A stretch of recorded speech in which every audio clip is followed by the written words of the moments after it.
Maybe you've just bought yourself a power meter, or you've got access to one and you want to know how to get the best out of it. So coming up, our top tips to training with a power meter.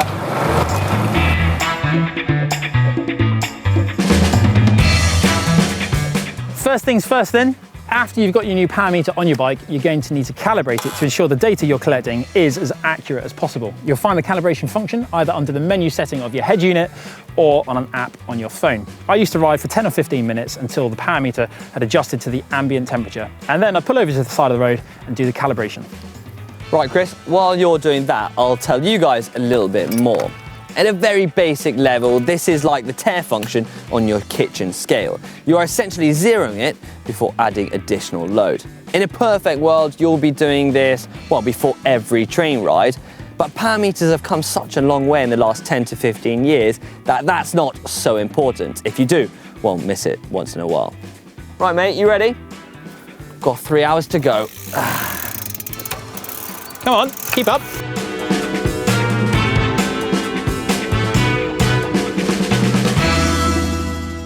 Zones. There are many different ways of calculating your training zones with power, and there is also plenty of discussion on how many zones to use.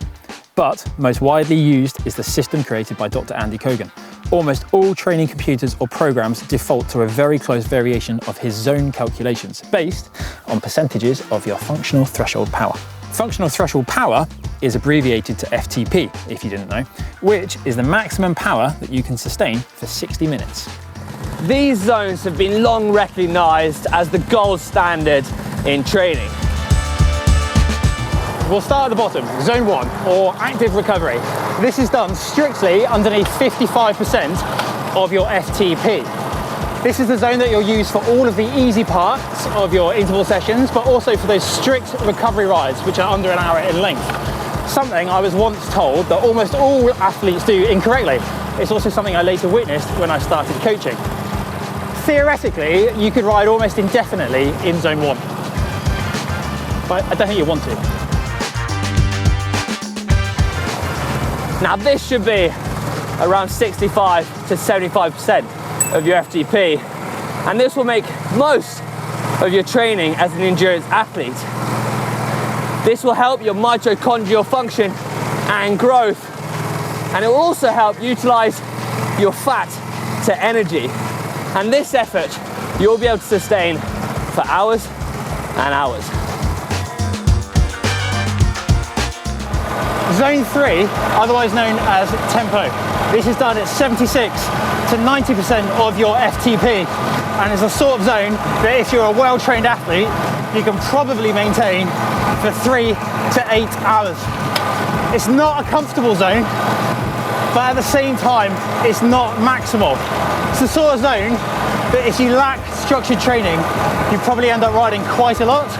It's kind of a dead zone. It's great for certain training sessions, but it's not the sort of place you want to ride too much. Right, now we're into the hard efforts. This should be around 95 to 105% of your FTP, and you should be able to sustain this for around an hour.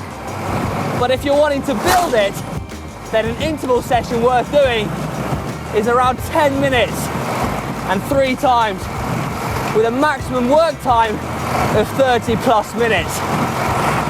This isn't easy, but the more force you can generate on this effort, the faster you'll be able to go on your bike. 9. Oh, done. VO2 max, otherwise known as zone 5. These efforts are done at 106 to 120% of FTP, and they're pretty tough.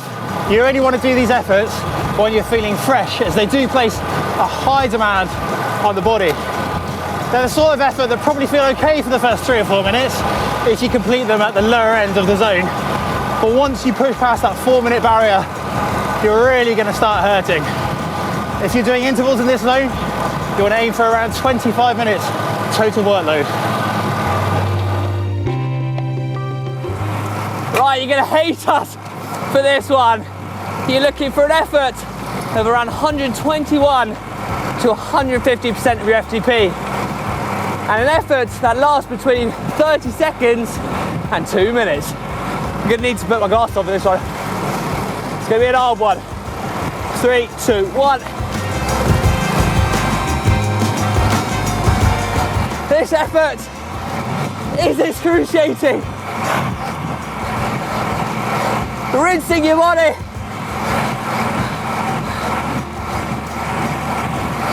But this effort is short, sharp, and straight to the point. Woo! Ouch!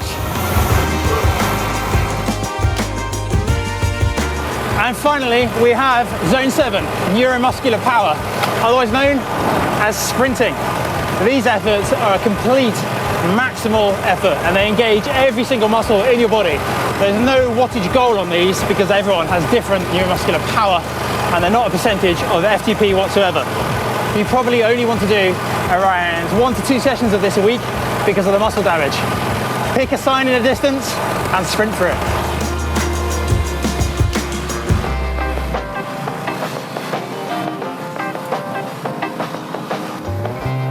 Based on the descriptions of the zones, you should be able to build a picture of how they fit into your training program. But if not, a quick summary. Endurance is the mainstay of your weekly program. Zone 4 is the focus for making aerobic gains and is a great zone for training your ability to get faster. Zone 5 is a good place to sit to improve your short climb ability. Zone 6, anaerobic, is the time to focus on your ability to attack or surge when in a ride, and sprints for getting to the cafe first, which is, well, the most important. One big thing to remember when it comes to power numbers is that no matter how hard you try, you won't always be setting PBs. So don't bother getting disheartened by even trying. It's a bit annoying. Now is a chance to talk about fields. No, not those fields. Data fields. If you are a bit of a numbers geek like myself, then your data fields are the first chance to get a glimpse of that incredible information coming from your power meter. But we've got a few tips to help you get the most out of it. I like to set mine up with instant watts at the top, my average watts for the lap, my cadence, my lap time, so I know how long till the end of the interval, my elapsed duration of the session, heart rate, max speed, because I love to go fast, average heart rate, it's kind of curious, instant speed, so I know if I should be getting aero or not, my lap cadence, because that's important for certain sessions, and then I've got lap average speed as well. On the next page, I've got temperature, elevation, that sort of thing. And then next up, I have a navigation page, which gives me my distance, and then if I am using a route, it tells me how far until the next turning, and my heading. Then my favorite page, which tells you max watts. It gives you your training stress score, your normalized power, your intensity factor, kilojoules burnt, left-right average balance, max 5-second power, max 30-second power, max 1-minute power, max 5-minute power, max 20-minute power, because I'm a complete nerd when it comes to that sort of thing. I personally tend to keep my screens identical between racing and training because I like to look at the same screen in front of me. But I know many riders that will just switch it to duration and speed or distance and try and ignore the power numbers. After all, in racing, we're not really riding to the power numbers, we're merely collecting the data. Right, a note on power numbers.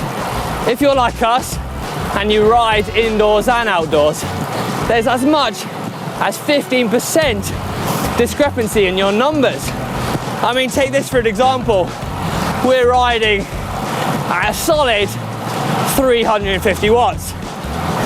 And I mean, look at our faces. I mean, he's smiling. And then you look at Chris riding the same wattage inside. That was a particularly bad day for me though, James. Yeah, you did look pretty awful. You may not discover this discrepancy yourself, but be mindful of the fact that it is something that can happen when riding indoors. And whilst we're talking about numbers, it's always nice to compare yourself to others, but please remember your numbers are relative to you. And just because you've averaged a certain amount, it doesn't mean that that correlates to what the person next to you has averaged, or even the person at the back of the bunch. Yeah, I was wondering why you put out so much more power than me. Well, I'm a lot heavier, and I'm less aero. I wasn't going to say it! I think they can see it, James. Right, I would like to offer you one last bit of advice. It's all very well having, well, numbers, but how you feel is one of the biggest indicators to potential performance. Yeah, so make sure you keep a note of how you felt doing which efforts on which sessions. Use this new tool you have to build a better understanding of your performance in order to build a new training program. You don't need to be obsessive, but you can learn a lot from keeping a good training diary. If you did enjoy this video, then don't forget to give it a big thumbs up. And for more training videos, click down here. Right, mate, we need to go and sit on some certain wattage, don't we? Oh. We got zone 6 to do, don't we? I thought training was behind us. There we go.